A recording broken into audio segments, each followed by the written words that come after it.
Hi everyone, welcome to English Academy. I am Mithul and today we'll talk about error detection and correction of pronouns. Error detection and correction of preposition हम already अपनी पिछली video में कर चुके हैं और अगर आपने वो वीडियो नहीं देखी है तो उसका लिंक हमारे डिस्क्रिप्शन बॉक्स में है, आप वो लिंक क्लिक करके वीडियो देख सकते हैं. So now let's start with error detection and correction of pronoun.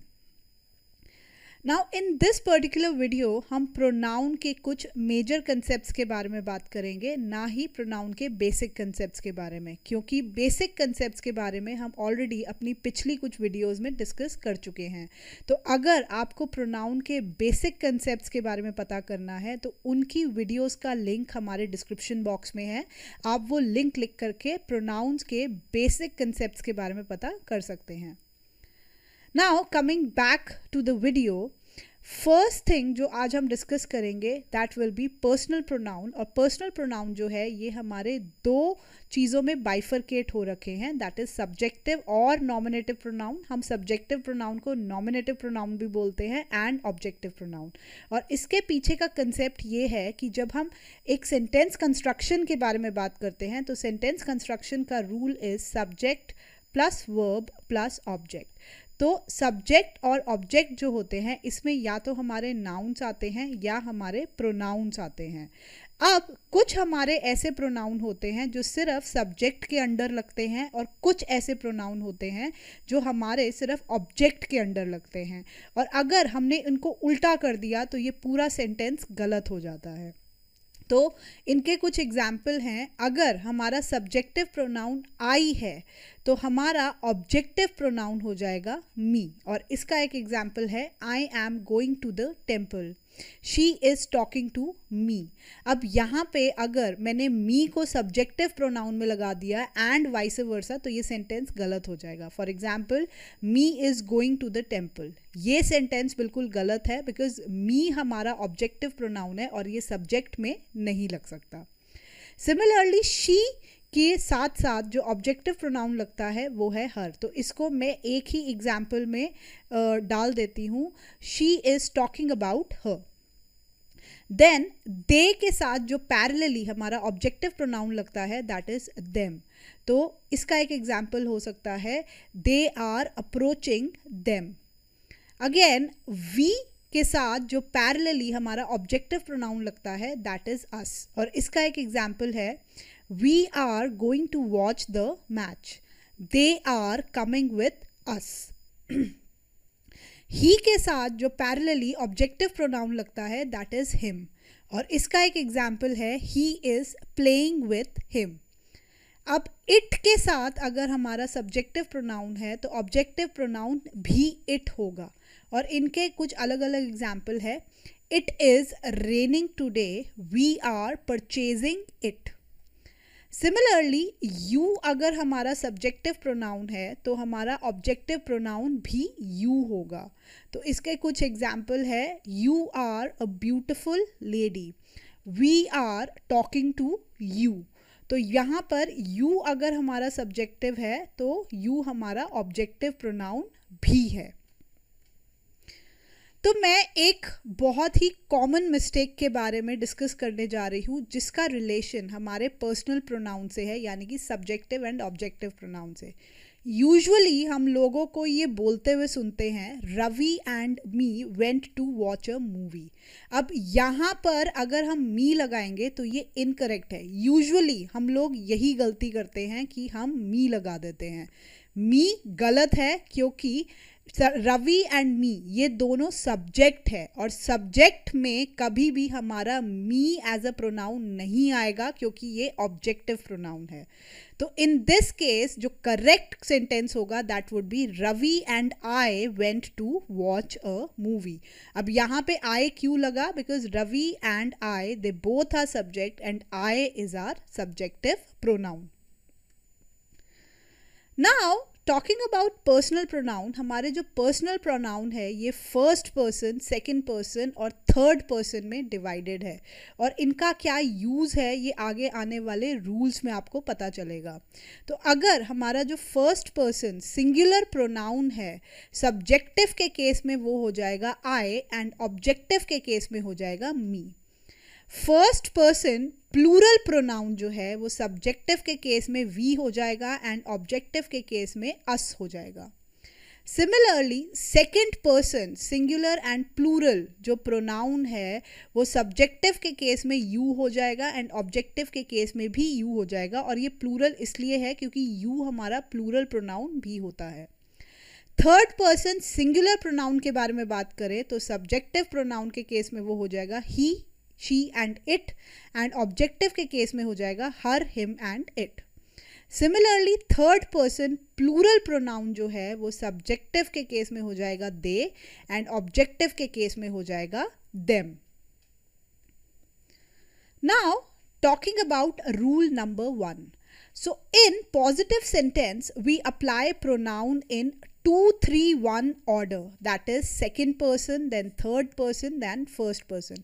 जब भी हम एक पॉजिटिव सेंटेंस के बारे में बात करते हैं तो अगर उसमें हमारे फर्स्ट, सेकंड, थर्ड प्रोनाउन तीनों आ रहे हैं तो हमारा ऑर्डर होना चाहिए 2-3-1 की पोजीशन में, यानी कि पहले सेकंड पर्सन आएगा, फिर थर्ड पर्सन आएगा, फिर फर्स्ट पर्सन आएगा. तो इसका एक एग्जाम्पल है you, she and I shall go to the party. तो ये सेकंड पर्सन है, ये थर्ड पर्सन है एंड ये फर्स्ट पर्सन है. तो इस ऑर्डर में ये लगेगा. अब बाय चांस अगर हमारा सेकंड पर्सन प्रोनाउन नहीं है उस केस में क्या होगा, हम 3-1 के ऑर्डर में इसको लिखेंगे. So he and I will solve the problem. अब अगर हमारा फर्स्ट पर्सन नहीं है तो इसको हम 2-3 के ऑर्डर में लिखेंगे, यानी कि you and she have done a great job. तो यहाँ पे आपको हल्का सा प्रोबेबिलिटी और परम्यूटेशन कॉम्बिनेशन लगाना पड़ेगा प्रोनाउन के केसेस में. Now similarly in rule number 2, when there is an acceptance of mistake or something negative is mentioned, अगर किसी भी सेंटेंस में कोई सब्जेक्ट अपनी मिस्टेक को एक्सेप्ट कर रहा है, एक्नॉलेज कर रहा है, और या जो हमारा सेंटेंस है वो नेगेटिव है, तो उस केस में हम प्रोनाउन का ऑर्डर रखेंगे 1, 2 एंड 3, यानी कि first person then second person then third person. तो एग्जाम्पल है I, you and he have committed a big mistake. So first person, second person and third person. You and she are unsure about things. अब इस केस में हमारा क्या हो जाएगा, सेकेंड और थर्ड, क्योंकि फर्स्ट नहीं है तो ऑर्डर ऐसे आ जाएगा. So it will be second and third person. Rule number 3 talks about plural pronoun should be in order of 1, 2 and 3. तो जब भी हम प्लूरल प्रोनाउंस के बारे में बात करते हैं, यानी कि एक से ज़्यादा प्रोनाउंस, ठीक है, यानी कि दे, वी, तो वो जो है वो 1, 2, 3 के ऑर्डर में आने चाहिए, यानी कि first person then second person then third person. तो एग्जाम्पल है we, you and they should now be serious for studies. तो इस केस में first, second and third person इस ऑर्डर में लिखा जाएगा. We and you know the truth. अब इस केस में हमारा थर्ड पर्सन नहीं है, so it will be first person and second person. Rule number 4 talks about objective pronouns are used after let, like, between, but and except prepositions. तो जब भी हम इन prepositions का use कर रहे हैं, यानी कि let, like, between, but and except, उसके बाद हमेशा हमारा ऑब्जेक्टिव प्रोनाउन ही आएगा, यानी कि जो ऑब्जेक्ट में लगते हैं. So for example let me help you in this. अब यहाँ पे हमारा लेट प्रेपोजिशन है तो इसके साथ हमारा ऑब्जेक्टिव प्रोनाउन ही लगेगा, that is me. The problem is between him and her. अब यहाँ पे हमारा बिटवीन प्रेपोजिशन है तो उसके बाद जो हमारे प्रोनाउन लगेंगे that will B objective pronoun. Rule number 5 talks about if there is a comparison between nominative pronoun then after as and than, क्योंकि ये comparison के लिए use होता है, we make use of nominative pronoun. तो अगर दो nominative pronoun यानी कि दो subjective pronoun के बीच में comparison है तब हम एज एंड दैन के बाद नॉमिनेटिव प्रोनाउन ही लगाएंगे. For example, I am better then him. अब आई इन केस इसमें हमारा नॉमिनेटिव प्रोनाउन है और यहाँ पर दैन आ गया है, तो इसके बाद अगर हम हिम लगाएंगे तो ये गलत हो जाएगा. क्यों? क्योंकि हिम हमारा ऑब्जेक्टिव प्रोनाउन है और ये हमारा सेंटेंस गलत हो जाएगा. So the correct sentence will be I am better than he. क्यों? क्योंकि ही जो है ये हमारा नॉमिनेटिव प्रोनाउन है या सब्जेक्टिव प्रोनाउन है. तो अगर कंपैरिजन की बात करें तो नॉमिनेटिव प्रोनाउन के साथ नॉमिनेटिव प्रोनाउन ही आएगा. Now rule number 6. Always use it pronoun for animal, countries or any non-living entity. बहुत लोग गलती करते हैं कि जब animals, country या non-living entity के बारे में बात करते हैं तो वो सारे pronouns यूज़ करते हैं except it. तो इस केस में हम it pronoun का यूज़ करते हैं. For example, it is a good place to spend vacation. तो it, क्योंकि हमारी place के बारे में बात हो रही है, इसीलिए इस केस में हमारा it pronoun से हम इसे denote करेंगे. It is a ferocious animal. अब हमारे एनिमल के बारे में बात हो रही है तो इसको हम डिनोट करेंगे इट प्रोनाउन से. Now rule number 7. Never use apostrophe with possessive pronoun, hence yours, hers, ours is incorrect. Possessive pronoun कौन से होते हैं? जो possession या relationship बताते हैं, जो ownership बताते हैं, तुम्हारा, मेरा, ये सब हमारे possessive pronoun है. लेकिन possessive pronoun को अगर हम ऐसे लिखेंगे apostrophe के साथ तो ये गलत हो जाएगा. क्यों? क्योंकि possessive pronoun के साथ कभी भी हमारा apostrophe नहीं आएगा. So the dog, क्यों? क्योंकि ये ऑलरेडी पोजेसिव है और अपोस्ट्रोफी एस भी पोजेसिवनेस, पोजेशन या ओनरशिप के बारे में बात करता है. तो 2 बार हम पोजेशन नहीं लगा सकते इस केस में. So the dog has tick on it's फर. ये गलत है बिकॉज इट्स जो है ये इट इसका कॉन्ट्रैक्शन भी है और ये गलत है. सो the correct sentence will be the dog has tick on it's फर. उसके फर में टिक है. तो यहाँ पे ये इट्स जो है ये पोजेशन के बारे में बात कर रहा है. तो अगर हमें इनको करेक्ट फॉर्म में लिखना है तो हम इनको योर, हर्स एंड आर्स लिखेंगे. हम अपोस्ट्रोफी नहीं डालेंगे क्योंकि अपोस्ट्रोफी एस या अपोस्ट्रोफी का मतलब ही पोजेशन एंड ओनरशिप होता है और हम 2 बार ओनरशिप एक सब्जेक्ट में नहीं लगा सकते. Now talking about rule number 8. With verbs like resign, amuse, apply, adapt, adjust, pride, absent and enjoy, make use of reflexive pronoun. Reflexive pronoun कौन से होते हैं? जिसमें self और selves आ जाता है. ourself, yourself, himself.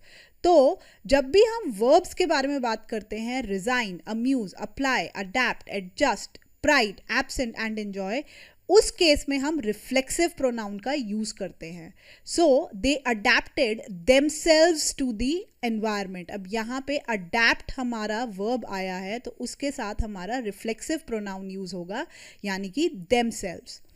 They took pride in themselves. अब pride यहाँ पे हमारा वर्ब है तो इस केस में हमारा जो रिफ्लेक्सिव प्रोनाउन होगा that will B themselves. Rule number 9. Do not use a reflexive pronoun with keep, stop, turn, qualify, bathe, move, rest and hide. तो जब भी हम इन verbs के बारे में बात करते हैं या इन words के बारे में बात करते हैं, keep, stop, turn, qualify, bathe, move, rest and hide, उस केस में हम रिफ्लेक्सिव प्रोनाउन नहीं यूज करते. For example, she hid herself under the table. अब ये इनकरेक्ट है क्योंकि हिड जो है ये हमारा वर्ब है, इसके साथ हमारा रिफ्लेक्सिव प्रोनाउन यूज नहीं होगा. So the correct example is she hid under the table. क्योंकि ये हिड है और ये हमारा वर्ब है, इसके साथ कोई भी रिफ्लेक्सिव प्रोनाउन नहीं यूज होगा. Hence she hid under the table is a correct sentence. Reflexive pronoun cannot be used as a subject or object unless there is a noun pronoun before it. तो अगर हम reflexive pronoun के बारे में बात करते हैं, myself, themselves, ourselves, yourselves, वो कभी भी subject या object के फॉर्म में नहीं आ सकते या वो subject and object की जगह पे नहीं यूज हो सकते अनलेस हमारा एक प्रोनाउन ऑलरेडी सब्जेक्ट या ऑब्जेक्ट में लगा हो. तो मैं इसका एक एग्जांपल देती हूँ. My self Ramesh. ये बहुत लोग गलती करते हैं अपने आप को इंट्रोड्यूस करते वक्त. माई सेल्फ रमेश, ये गलत है क्योंकि हमारा रिफ्लेक्सिव प्रोनाउन कभी भी सब्जेक्ट या ऑब्जेक्ट में नहीं आता है. तो ये जो सेंटेंस अगर हम बोलते हैं माई सेल्फ रमेश, तो ये बिल्कुल गलत है. इसकी जगह आप लिख सकते हो I am Ramesh, I love my self. क्यों? बिकॉज आई जो है ये हमारा एक सब्जेक्टिव प्रोनाउन है और ये दूसरा पर्सनल प्रोनाउन है जिससे ये सेंटेंस शुरू हो रहा है. तो याद रखिएगा, रिफ्लेक्सिव प्रोनाउन से कोई भी सेंटेंस शुरू नहीं होगा या एंड होगा क्योंकि ये सब्जेक्ट और ऑब्जेक्ट प्रोनाउन में नहीं आ सकते हैं. Rule number 11, reciprocal pronoun that is each other is used in case of two people and one another is used in case of more than two people. जब हम दो लोगों के बारे में बात करते हैं तब हम reciprocal pronouns यूज करते हैं each other. जब हम दो से ज़्यादा लोगों के बारे में बात करते हैं तब हम reciprocal pronoun यूज करते हैं one another. तो इसका एक एग्जाम्पल है, Raman and Aman are playing with each other. अब यहाँ पे सिर्फ दो लोग हैं तो इसीलिए हम यहाँ पर ईच अदर का यूज कर रहे हैं. Those boys are fighting with one another. अब यहाँ पे दो से ज़्यादा कंसिडर किए गए हैं इसीलिए यहाँ पर जो रेसिप्रोकल प्रोनाउन का यूज होगा that will B one another. Rule number 12, when two subjects are used and one is a person and other is an animal or object, then we make use of that relative pronoun. That, whose, which, ये हमारे relative pronoun होते हैं जो दो sentences को connect करते हैं या दो sentences का relationship बताते हैं. तो अगर हमारे सब्जेक्ट्स में एक एंटिटी पर्सन है और दूसरी एंटिटी एनिमल और ऑब्जेक्ट है, उस केस में हमारा जो रिलेटिव प्रोनाउन होगा that will be that relative pronoun. तो इसके एक एग्जांपल है, the woman and her cat that I saw last night are nowhere to be found. अब ये पर्सन है एंड ये एनिमल है तो ये हमारे दोनों सब्जेक्ट में यूज हो रहे हैं, that is a person and an animal. तो उस केस में हमारा जो रिलेटिव प्रोनाउन साथ में लगेगा that will be that. Now talking about rule number 13. We make use of that relative pronoun with everything, nothing, the only, any, all, everyone, none, nobody, much, little, the same, the few and a little. तो जब भी हम ऐसे words के बारे में बात करते हैं everything, nothing, the only, any and all, तब हम that relative pronoun का use करते हैं. For example, this is everything that I want. तो everything है, everything के साथ हमेशा that relative pronoun का use होगा. Now let's do some practice exercise wherein हमें error detect करना है या error omit करना है. तो देखते हैं किसमें error है. I was so surprised when I was informed of me passing the entrance exams, no error. अब इसमें error कहाँ पर है? इसमें एरर है हमारे बी पार्ट में. क्यों? Because it will be I was so surprised when I was informed of me की जगह यहाँ पर हमारा जो प्रोनाउन आएगा that will be my. So I was so surprised when I was informed of my passing the entrance examination. Our cat might look ferocious but that is very afraid of people. अब यहाँ पे भी हमारा error है और वो error कहाँ पर है? ये एरर हमारा बी पार्ट में है. जब भी हम कैट के बारे में बात करते हैं, ये एक एनिमल है, तो यहाँ पर दैट की जगह हमारा इट प्रोनाउन लगेगा. So it will be our cat might look ferocious but it is afraid of people. All the misconceptions are over between you and I. No error. अब यहाँ पे हमारा एरर किधर है? ये एरर है हमारा सी पार्ट में. क्यों?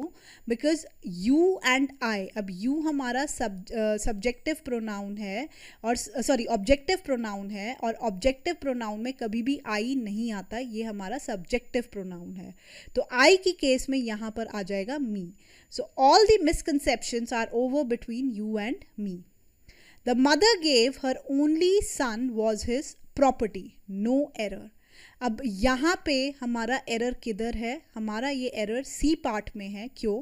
Because the mother gave her only sir was her property. ये मदर की प्रॉपर्टी है, तो हिज के केस में यहाँ पे आ जाएगा her. It is not I who is responsible for this. No error. अब यहाँ पे हमारा जो एरर है वो हमारा बी पार्ट में है, दैट इज. क्यों? Because it is not I who is. यहाँ पे इज़ की जगह आ जाएगा am. So it will be it is not I who am responsible for this and no error. I shall avail of this opportunity. No error. अब यहाँ पे हमारी गलती कहाँ पर है? यहाँ पे हमारी गलती ए पार्ट में है. क्यों?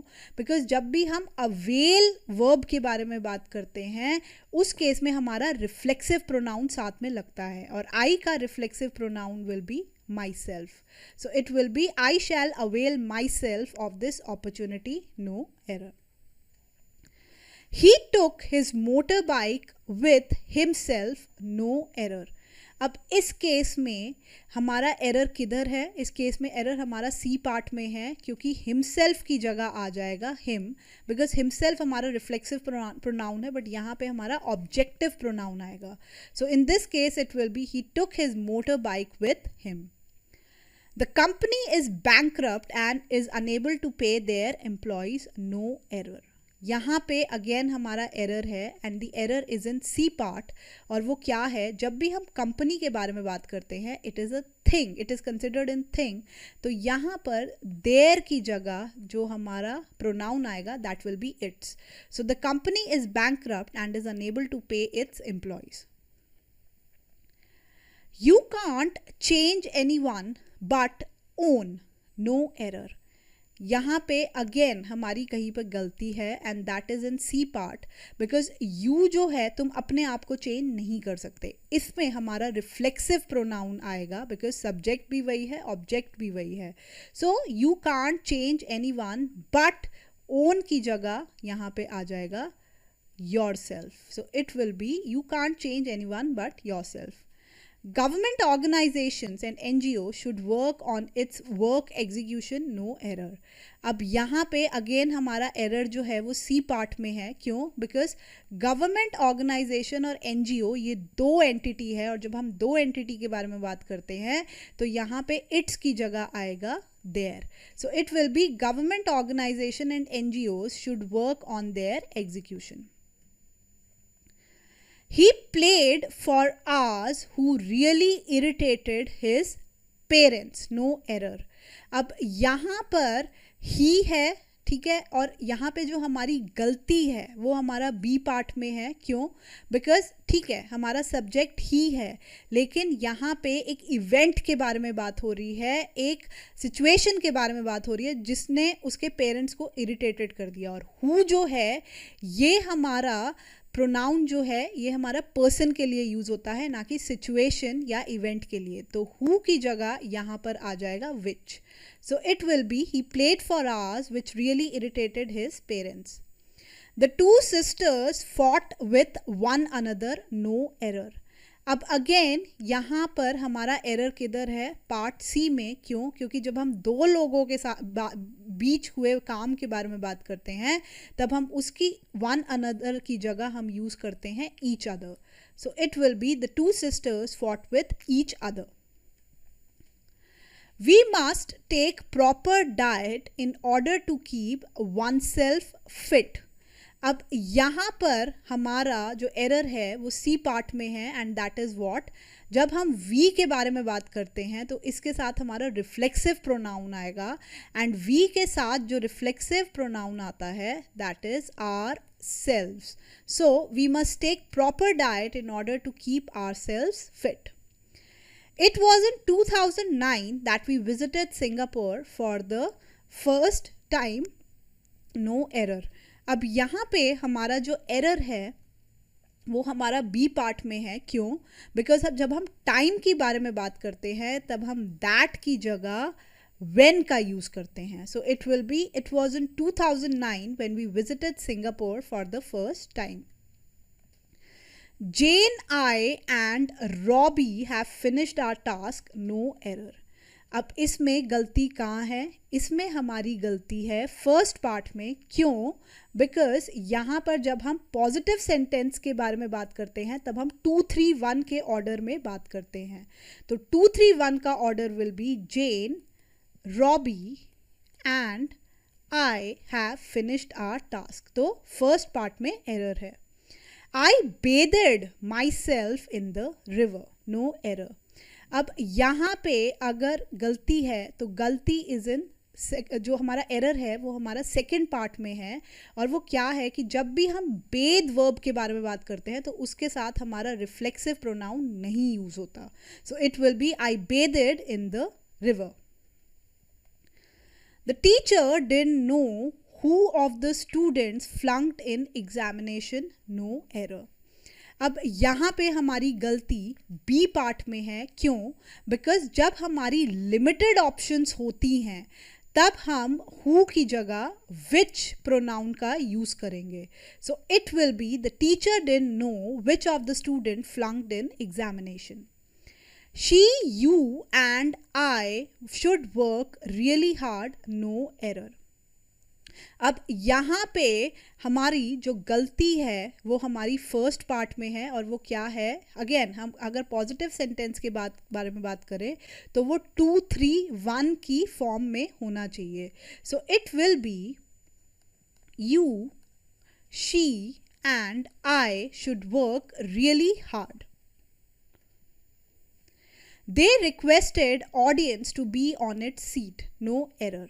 अब यहाँ पे हमारा जो एरर है वो हमारा थर्ड पार्ट में है. और वो क्या है? दे के साथ अगर हम लोग पोजेसिव प्रोनाउन के बारे में बात करते हैं तो दे के साथ आना चाहिए there. So it will be they requested audience to be on their seat. Myself and she will take care of them. No error. अब यहाँ पे हमारी गलती कहाँ है? यहाँ पे गलती हमारी फर्स्ट पार्ट में है. क्या? क्योंकि पहली चीज़ हमारी जो सेंटेंस है वो कभी भी रिफ्लेक्सिव प्रोनाउन से स्टार्ट नहीं होता है. और दूसरा हमारा 2, 3, 1 के ऑर्डर में हमेशा सेंटेंस होता है प्रोनाउन में. तो यहाँ पर it will be she and I will take care of them. No error. So that was all in this video. And for more such interesting updates, hit the bell icon. And if you haven't subscribed to our channel, that is English Academy, then do the needful. Thank you so much.